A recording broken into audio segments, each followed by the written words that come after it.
Bien, c'est parti pour ce chapitre, l'origine des émotions. Pour pouvoir gérer vos émotions, vous avez avant tout besoin d'accepter que vous en avez. C'est-à-dire accepter le fait que de toute façon, de toute votre vie, vous aurez des émotions. C'est très simple, nous, êtres humains, nous fonctionnons avec des émotions.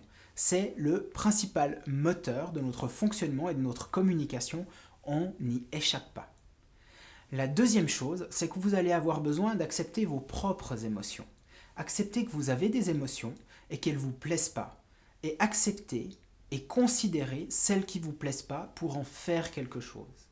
Et pour moi, le meilleur moyen de commencer à accepter, eh bien, c'est de savoir ce que c'est une émotion.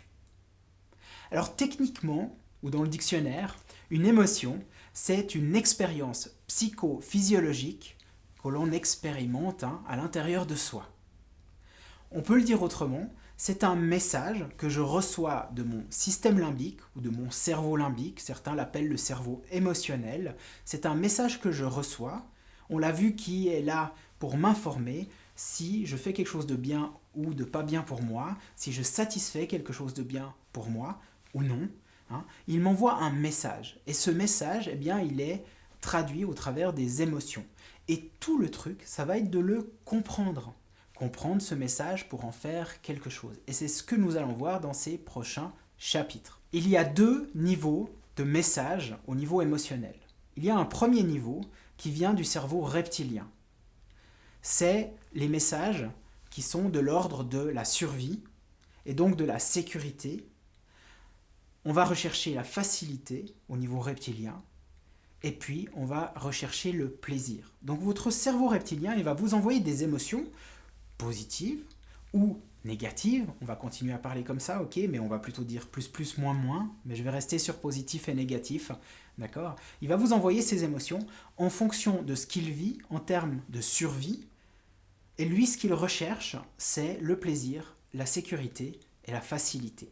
Donc il va vous faire agir et faire des choses au travers de ces émotions qui répondent à la sécurité, au plaisir et à la facilité. Et si vous vous mettez en danger ou s'il y a quelque chose qu'il ressent ou qu'il voit ou qu'il perçoit comme dangereux, il va vous le faire savoir. C'est évident. D'accord ?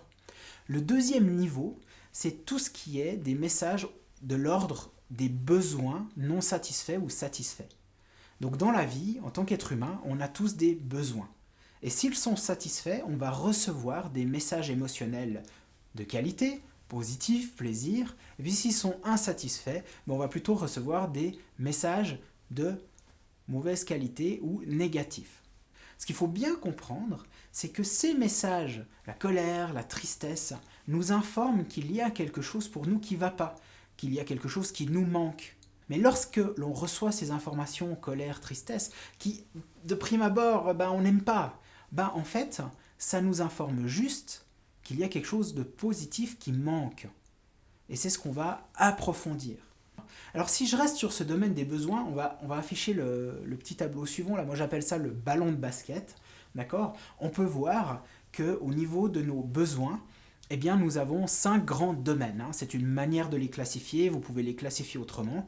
Dans ce cas-là, on a classifié un premier domaine qui est de l'ordre des besoins physiques, matériels, d'accord ? D'avoir besoin d'objets, besoin d'accessoires pour la vie, etc. On a besoin d'argent, c'est dans ce domaine-là. On a un deuxième groupe de besoins, c'est les besoins intellectuels. J'ai besoin d'apprendre, d'évoluer, de faire fonctionner mon cerveau, tout comme vous.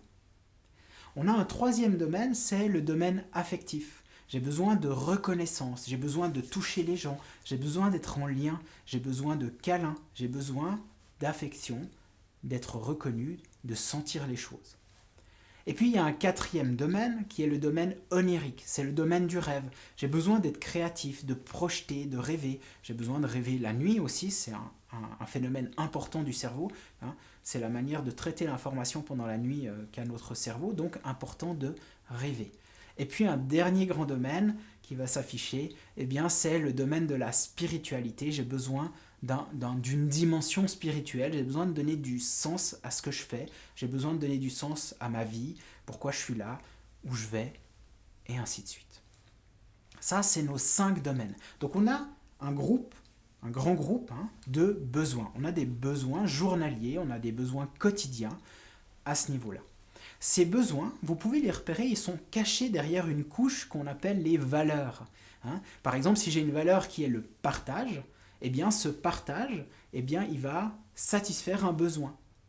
Si j'ai une valeur qui est la liberté, eh bien cette étiquette que j'ai mis liberté, elle est représentée par un certain nombre de critères.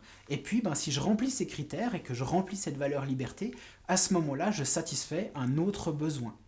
Donc chaque fois que je satisfais mes valeurs, c'est pour ça qu'on s'intéresse en développement personnel aux valeurs, on va aller chercher nos valeurs les plus importantes, parce que chaque fois que je satisfais mes valeurs, je vais avoir des informations du système limbique qui me disent tiens, tu es en train de satisfaire ta valeur, ou non, tu es en train de ne pas satisfaire ta valeur.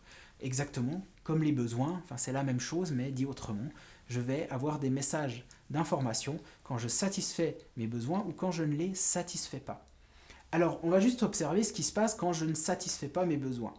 Bien, quand je ne satisfais pas mes besoins, je vais rentrer dans des modes qu'on peut appeler des modes de frustration.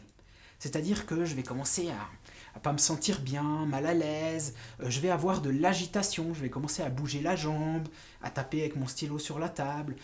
Par exemple, si je suis dans une formation et que le prof il a la mauvaise idée de ne pas faire la pause à l'heure qu'il l'avait annoncé, eh bien je vais commencer à avoir de l'agitation parce que j'aimerais bien faire cette pause. Si j'ai besoin d'aller aux toilettes et que j'ose pas demander pour aller aux toilettes, eh bien au bout d'un moment, je vais commencer à m'agiter sur la table. Pardon, sur la chaise. Ça marche aussi, ça peut être sur la table. Mais bon, je vais m'agiter, c'est le plus important. Donc je vais m'agiter. Donc j'ai de la frustration et cette frustration, elle va se générer, elle va se montrer, on va l'observer au travers de l'agitation. Et si je reste dans cette agitation, dans cette frustration, eh bien je vais passer dans des modes de destruction. C'est-à-dire que je vais commencer à faire des choses qui ne sont pas bonnes pour moi. Par exemple, si j'ai besoin d'aller aux toilettes, à partir du moment où je commence à me retenir, je le fais pas mal, d'accord ? À partir du moment où je commence à me retenir, eh bien, je suis dans un mode de destruction intérieure, personnellement, parce que je me fais du mal au niveau de la vessie, par exemple. Je suis dans un mode de destruction parce que, par exemple, je vais m'agiter et je vais déranger les gens autour de moi. Donc ça détruit, en quelque sorte, c'est une mauvaise qualité relationnelle. Et puis, si j'ai un besoin non satisfait, par exemple, d'être plus serein, plus en sécurité, et que je ne satisfais pas ce besoin, entre autres, je vais générer de la frustration, et puis ensuite, je vais rentrer en mode de destruction. Ça peut expliquer, par exemple, les gens qui boivent de l'alcool, ou en trop forte dose, en quantité, ou alors les gens qui fument, des pétards, ou juste une cigarette. Mais en fait, il y a un besoin non satisfait, je ne l'ai pas pris en compte, et puis je génère de la frustration qui m'amène dans des modes de destruction. Un autre mode de destruction, un phénomène typique de l'être humain, c'est qu'il va porter la responsabilité de ce qui lui arrive, du besoin non satisfait sur l'environnement. Par exemple, vous commandez un café, vous le recevez, il est froid, et plutôt que de demander un café chaud parce que c'est votre besoin, eh bien vous allez critiquer le serveur ou critiquer le restaurant. Vous allez attaquer l'environnement parce que votre besoin est non satisfait. Si par exemple vous aimez être à l'heure et puis que vous êtes en retard, eh bien plutôt que de vous dire « Ah, j'aurais dû partir plus tôt », vous allez avoir un réflexe qui est complètement humain de dire que c'est la faute du chauffeur de bus, que c'est la faute du train, que c'est la faute des automobilistes sur la route ou de l'auto-école qui était juste devant vous. Donc dès que j'ai un besoin non satisfait, eh bien je vais reporter ma frustration sur l'environnement. Et donc je rentre dans un mode de destruction. Et puis si ça continue, ou dans la logique, en fait, à partir du moment où je rentre dans ce mode de destruction, eh bien je rentre dans un mode de dépendance. C'est-à-dire que je commence à devenir dépendant de l'environnement. Ça veut dire qu'à force, je deviens dépendant du chauffeur de bus s'il veut bien arriver à l'heure. Je deviens dépendant de l'animateur ou du professeur qui me dit si je peux aller aux toilettes ou pas. Je deviens dépendant du professeur ou de l'animateur qui me dit si je peux prendre une pause. Je deviens dépendant des gens et des choses autour de moi. Donc, si je ne satisfais pas mes besoins, frustration, mode de destruction, mode de dépendance, je deviens dépendant des autres, dépendant du système. Par exemple, autre chose. Et puis finalement, si je suis complètement dépendant et que je ne suis pas foutu de faire ma vie dans des bonnes conditions et de le faire par moi-même, de gérer ma vie, d'avancer, de construire, de développer, surtout de satisfaire mes besoins, eh bien, tout ça n'a pas de sens. Je rentre dans une dynamique, dans une dimension de non-sens. Et si on exagère un petit peu, cette dimension-là, c'est là que vous retrouvez des gens qui ne savent plus du tout ce qu'ils ont envie pour eux-mêmes. Ils sont rentrés dans de l'inhibition. Ils n'ont tellement pas su se connecter et satisfaire leurs besoins, ou la culture, l'éducation, parce que par exemple en Suisse, on a une éducation qui est très portée vers faire attention aux autres, être attentif aux autres. Et cette éducation, elle a tendance à nous emmener dans une dimension où je ne respecte pas mes besoins, où je ne fais pas attention à ce que j'ai besoin, parce que je suis plus attentif à ce que l'autre a besoin. Et à force, on a des gens qui sont perdus, qui ne savent plus ce qu'ils ont envie. Et puis, à l'extrême, vous allez chez HP il y a quelques années en France, vous avez des gens qui rentrent à la maison, qui passent devant leurs femmes et leurs enfants et qui sautent par la fenêtre, juste parce que plus rien n'a de sens. Ils sont allés tellement loin dans la non-satisfaction de leurs besoins que leur cerveau déconnecte. Ils dissocient en fait, et ils sont plus vraiment là, ils sont plus vraiment présents dans leur corps, et du coup ils se suicident sans qu'on puisse les arrêter, c'est trop tard. Parlons un petit peu de positif. Donc on a cette base de besoins, et si vous satisfaisez vos besoins, vous rentrez dans un mode de plaisir. Là où il y avait de la frustration, maintenant il y a du plaisir. Je suis dans une énergie de plaisir, une dynamique de plaisir. Si je reste dans cette dynamique ou que je la développe, je continue à satisfaire mes besoins, à ce moment-là, je vais passer dans une dynamique, dans une dimension, dans un mode de construction.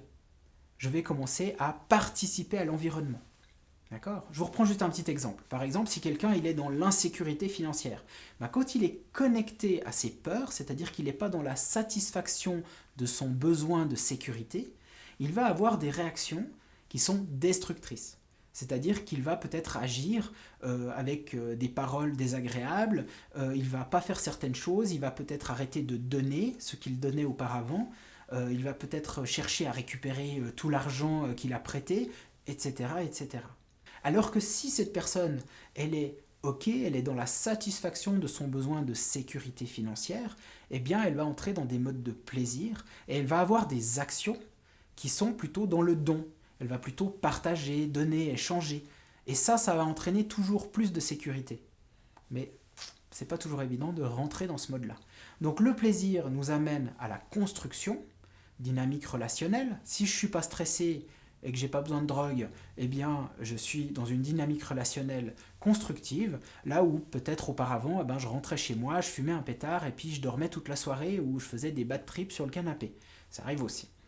Donc je rentre dans une dynamique où je sors, je vais voir des amis, c'est constructif. Si je développe ce mode de construction, je rentre dans une dimension, dans un mode de partage, d'échange et surtout d'autonomie. Je vais commencer à être autonome. Je suis capable de satisfaire mes besoins, capable de satisfaire mon besoin de sécurité, capable de satisfaire mon besoin de partage. Je vais vers les gens, je prends des initiatives, je pose des questions, je ne reste pas sur des préjugés. Je satisfais mes besoins. Si j'ai des questions, si je doute de quelque chose, je vais chercher l'information.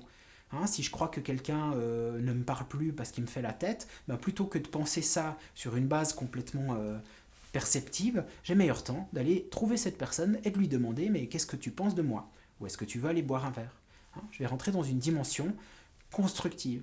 Et si je suis capable de construire et d'être autonome, tout ça, ça donne du sens à ma vie. Ça me donne envie d'être ici, envie d'avancer. Voilà, c'était cette présentation des besoins. Donc, je résume, on a vu les émotions, c'est quoi ? C'est un message de mon système limbique, d'accord ? Ça fait partie de mon cerveau, c'est une partie importante, c'est comme ça que je fonctionne. Il m'envoie des messages, des fois ils sont agréables, des fois ils sont désagréables, et ces messages sont là pour m'informer que je suis dans la satisfaction de mes besoins ou que je suis en danger si on parle de la partie reptilienne, en danger ou en sécurité. Danger, sécurité, ou alors satisfaction ou non-satisfaction des besoins. Plus vous allez satisfaire vos besoins et plus vous allez rentrer dans une dynamique d'évolution constructive pour vous et votre environnement. Donc se reconnecter à ce qui est important pour soi. choisir de rester à la maison pour se reposer plutôt que d'aller faire la fête alors que c'était prévu, eh bien c'est peut-être vraiment bon pour vous.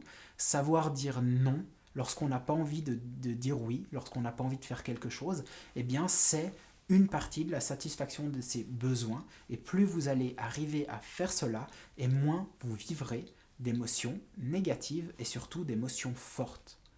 On va revenir sur l'explication de qu'est-ce qui se cache derrière les émotions pour comprendre que quand je ne satisfais pas un besoin, j'ai un sentiment, j'ai un état interne, j'ai des informations qui m'arrivent, et si je prends en compte ces informations, je vais pouvoir en faire quelque chose pour satisfaire le besoin qui est caché derrière. Pour compléter ce chapitre, on va ajouter qu'il y a 4 façons de gérer ses émotions. La première façon, c'est de se noyer dans l'émotion. Je vis quelque chose et je me noie, ça s'amplifie, j'y reste quelques heures. Je me noie à l'intérieur. Oh mon Dieu, je suis triste et je suis toujours plus triste. D'accord ? La deuxième façon, c'est de boycotter l'émotion. Boycotter, ça veut dire changer l'émotion dans une autre. Par exemple, je vis de la colère, mais je le traduis en tristesse. Ou alors, je vis de la tristesse et je le traduis en colère. C'est, par exemple, culturel. Si on vous a dit quand vous étiez petit, si vous êtes un homme et qu'on vous a dit les hommes ne pleurent pas, et il est possible que vous ayez développé des automatismes qui vous fassent convertir votre tristesse en colère. Au fond de vous, vous êtes triste, mais comme vous n'avez pas le droit, puisque c'était interdit par la culture ou l'éducation, eh bien vous allez vous mettre en colère. Une femme, par exemple, eh bien on aurait pu lui dire une femme ne se met pas en colère. Qu'est-ce qui va se passer ? Cette femme, elle est en colère, sauf qu'elle a développé des automatismes, des habitudes comportementales de tristesse. Elle va se mettre à pleurer alors qu'en fait, à l'intérieur, c'est de la colère. Ça s'appelle boycotter. La troisième façon de gérer ses émotions, eh bien, c'est de s'en couper. Vous savez, c'est « non, je ne ressens rien, il n'y a rien, il n'y a pas de problème ». Souvent, les personnes qui vont monter dans le mental, on est dans l'analyse, on est dans la compréhension, on est dans changer de sujet. Tous ces réflexes, en fait, qui vont me couper de l'émotion. C'est pas génial non plus, parce que l'émotion, elle est présente, le besoin sous-jacent à l'émotion, il est bien présent aussi, et à force de ne pas prendre en compte ce besoin, va se passer des choses. Symptomatologie, par exemple, je vais développer des symptômes, je vais avoir mal quelque part, etc., etc. Parce qu'il faut bien comprendre, il faut voir l'émotion comme une partie de vous, comme un personnage. Ce personnage, sa mission, c'est de vous faire savoir qu'il y a quelque chose d'important pour vous qui est pris en compte ou qui n'est pas pris en compte. Si vous êtes devant chez un ami, derrière la porte, vous savez, vous n'avez pas de téléphone portable, vous êtes juste derrière la porte, vous toquez, il ne répond pas. Qu'est-ce que vous faites ? Allez, en général, vous toquez plus fort. Après, vous cherchez à regarder par la fenêtre. Vous le voyez, il est là. Il est en train de cuisiner. Vous toquez encore une fois. Il ne répond pas. C'est une question de vie ou de mort. Vous allez faire quoi ? Eh bien, vous allez taper plus fort jusqu'à peut-être défoncer la porte pour pouvoir passer votre message. C'est une question de vie ou de mort. Eh bien, votre cerveau, il fonctionne pareil. Votre système limbique, il vous envoie des émotions que vous appeliez jusqu'à aujourd'hui négatives. Mais en fait, ces émotions, c'est un message pour vous dire qu'il y a quelque chose d'important qui n'est pas pris en compte.